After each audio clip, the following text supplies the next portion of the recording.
एक दिन राधा और कृष्ण यमुना तट पर बैठे बातें कर रहे थे। राधा ने कृष्ण से एक प्रश्न पूछा, कान्हा, क्या संसार में मुझसे बढ़कर भी कोई तुम्हें प्रिय है?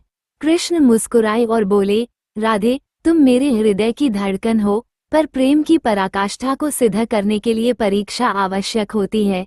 कुछ दिन बाद कृष्ण को तीव्र ज्वर हो गया। कोई भी वैद्य उनका उपचार नहीं कर पा रहा था। तभी एक ऋषि ने कहा, यदि कोई अपने हृदय की सच्ची भक्ति से अपनी चरण धूलि कान्हा को अर्पित करे तो वे स्वस्थ हो जाएंगे।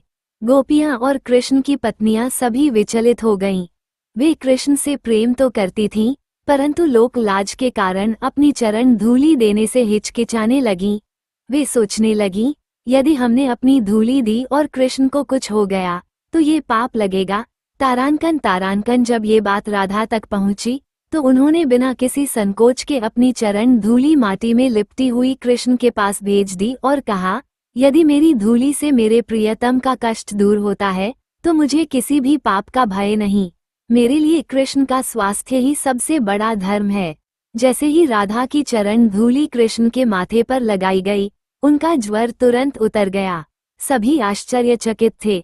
तब कृष्ण ने मुस्कुराते हुए कहा, देखो, यही प्रेम की पराकाष्ठा है। राधा का प्रेम निश्चल, निस्वार्थ और शुद्ध है।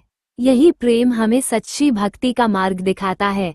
इस कथा से हमें सच्चे प्रेम और निस्वार्थ भक्ति का सार मिलता है, जो राधा कृष्ण की अमर गाथा को और भी दिव्य बना देता है।